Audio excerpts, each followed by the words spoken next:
どうも皆さん、カイトです。美麗な 2D ピクセルで表現されたバーナルエッジをご存知でしょうか。こちらは2023年3月15日に Nintendo Switch、PS4、Xbox、Steam でリリースされたゲームになります。早速ノーマルで20時間ほどプレイしてクリア率 99.3% までやりきったんですけど、オリジナルコンボを決める良質メトロイドバニアでしたね。ちなみに 99.3% の理由はラストに説明します。操作性の手触りは良好ながらも癖のあるジャンプ、探索要素が膨大ながらもスキルで徐々に解放されていくマッピング、歯応えがある雑魚敵とボス戦が非常に面白かったです。今回はバーナルエッジというおすすめ作品のジャンル、ストーリー、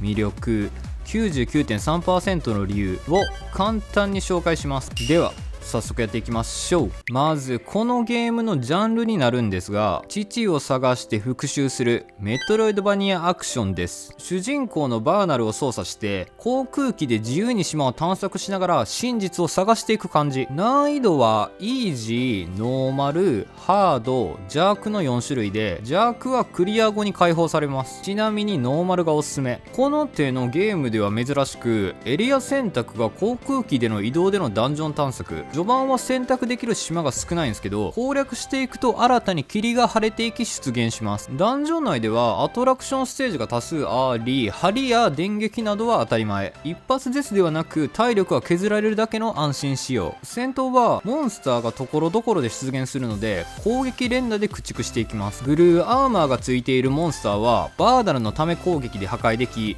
全部壊すとスタンが取れるので一気に畳みかけましょう。体力回復する手段がモンスタードロップではなくパルスアタックによる敵へのダメージを与えての得得回復なので、通常の攻撃と組み合わせながらうまく回復していきましょう。被弾を防ぐ手段としては剣によるガードかダッシュによる回避があります。ある程度進行していくと超必殺技が使えるようになるのでめちゃくちゃかっこいい技かませます。メニュー画面では呪文と記憶の装備が可能。呪文は4項目を方向儀ごとに色々とセッティングできます。次元爆弾と電撃がチート級に強いのでおすすめです。記憶は記憶ポイントというコストを消費してバーナルに永続バフをかけれます。パリーができる記憶としたため攻撃でのアーマーディナー落としの記録がかなり使えます。これが体力ゲージで、これがマナゲージ、これがパルスゲージ、これが超必殺技ゲージで、これがモンスター体力ゲージ、これがブルーアーマーの個数ですね。基本はエリアを隅々まで攻略しながら突破口を見つけ、たまにサブクエストを進行しながらストーリーを進める形。ざっくりと説明するとこんな感じ。次にストーリーになるんですけど、ハリコット王国という浮遊島が舞台。崩壊している島国を父を探し復讐に燃えるバーナルが突き進み探しに行きます。とある場所で機械人形であるチャービルと同行することになり、彼女はハリコットの謎、そして父の真なる目的を求めていくお話。そしてこのゲームの魅力についてなんですが、1、ステージのギミックは色々と凝ってて楽しい。航空機で色々とエリアに移動するんですけど、エリアごとで様々なギミックが待ち受けており、その全部が攻略しがいがあってめっちゃ面白かったです。パープルウォッチを叩いてからの時間制限ギミックからジャンプの癖を汲み取りながらのフック移動、ハイジャンプでの針中突破などマジでアトラクションが程よい難易度やんけと。特にキノコを攻撃しての重力変化での脱出攻略はだるってなるんですけど、よくよく考えたらステージ工夫としては一味出してましたね。街での探索でもキルを得得しないと取れないアイテムが多数あり、隠しギミックの多さもなかなかに凝った作りでした。順番通りに鐘を鳴らしての場所では思わず斜面を取って攻略したのは内緒の話。2、独特の戦闘システムの構築具合。モンスターとの戦闘では攻撃を連打で当ててからのいわゆるコンボみたいな感じでつなげることができます。相手がスタンした状態での追撃として通常攻撃からのパルス攻撃、さらには呪文などオリジナリティにダメージを与えれます。戦闘システムがバリエーション豊富でかなりで楽しめましたね。イケイケどんどんで攻撃ぶちかましているとスタンが知らぬ間に外れて総攻撃食らってデスが頻繁に起きるので注意が必要です。戦いやすい攻撃パターンが必ずしも構築できてくるので、自分で一番しっくりくるので攻めましょう。意外にも体力管理が重要です。3、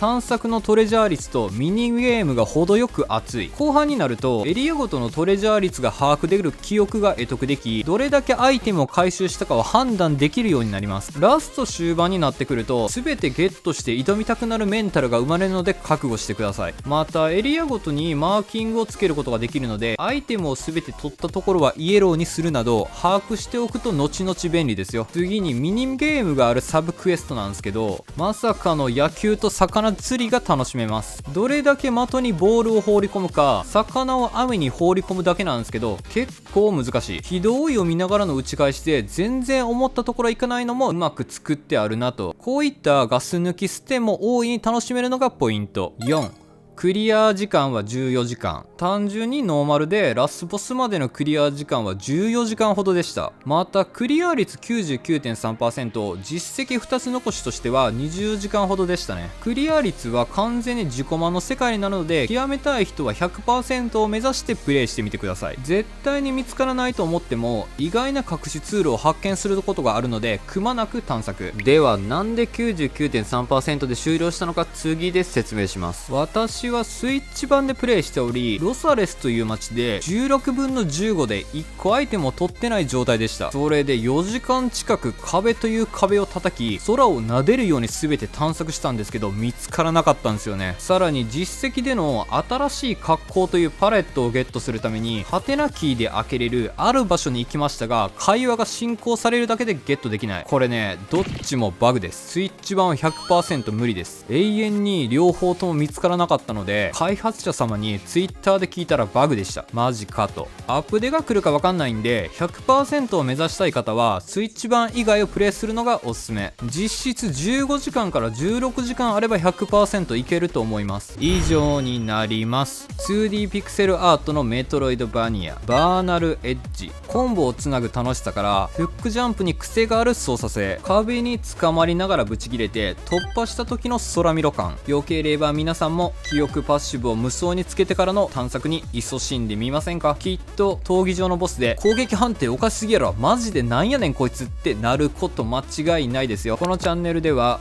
インディーズ作品を中心におすすめのゲームを一通りクリアして紹介しております。通行 C でも参考になった方がいればチャンネル登録や高評価をしていただけると幸いです。ではでは